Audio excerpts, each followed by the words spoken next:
Hello YouTube, Mad Dog here again. So this really is a piece of advice for people that are going to go out and do a long hike.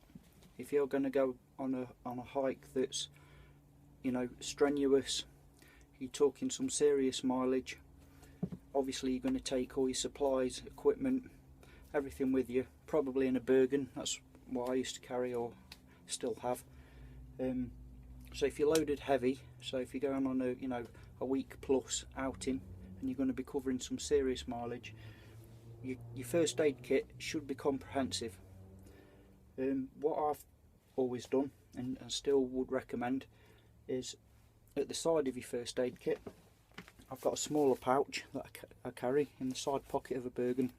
This sits right next to my first aid kit, and this is, I call it my foot pack. So bearing in mind your feet are the most important thing when you're hiking. Keep your feet in good condition and you're good to go. So inside of here I've got like a first aid kit for my feet, if you like.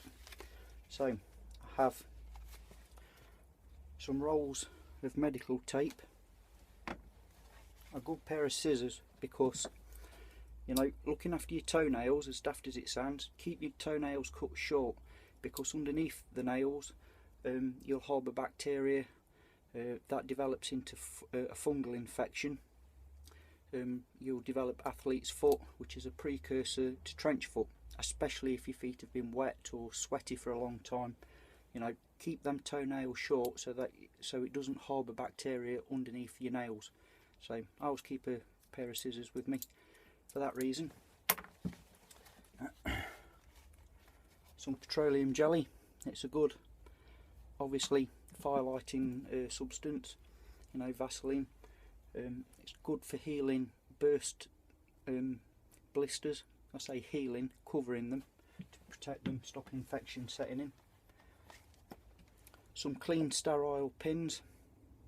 In a little vial here I've got some clean sterile pins. Obviously if you get a huge blister that when you take your boot off it swells, you're unable to put your boot back on, you can pierce it to let the fluid out with a clean sterile needle and then apply your first aid kit to that. I know it's not recommended, but in some cases you have to, because otherwise you can't get your boot back on. I also keep some of these, which is Compeed. It's like it comes in like a lipstick. It's a anti-blister cream, effective, and it's a good all-round antiseptic for other wounds, cuts, abrasions. Well worth carrying. Some moleskin. I don't know if you're familiar with moleskin. Excuse me, it's like a fake covering skin.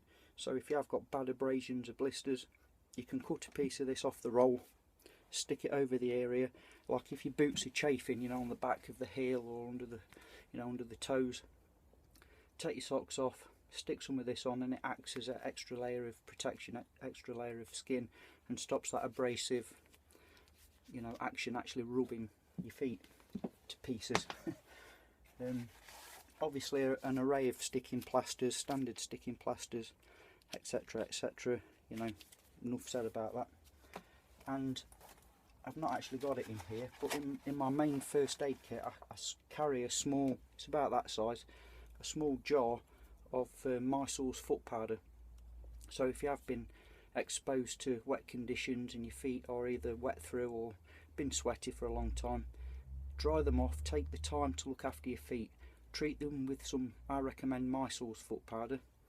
Again, antifungus, antibacterial powder that will also help absorb any sweat retention and prevent blisters from happening in the first place. That's the most important thing in my opinion. Prevention's better than cure. But this is just like my go-to kit for the dreaded plasters and burns, blisters and burns that you do sometimes incur on a real long, arduous hike. So basically, long story short, don't neglect your feet. Right down to a pair of scissors. If you're out for 2 or 3 weeks, you will need to cut your toenails. Keep them short. That's a proper good tip. If anybody of you out there have done a long hike, you'll know what I mean. You know, it's nothing worse than having feet in poor condition, especially when you've only arrived at your destination and you've got to go all the way back. It's no fun. It completely spoils the journey. Anyway, little tip or a reminder basically from the Mad Dog: always look after your feet and they'll look after you. Thanks again for watching. See you soon. Take care.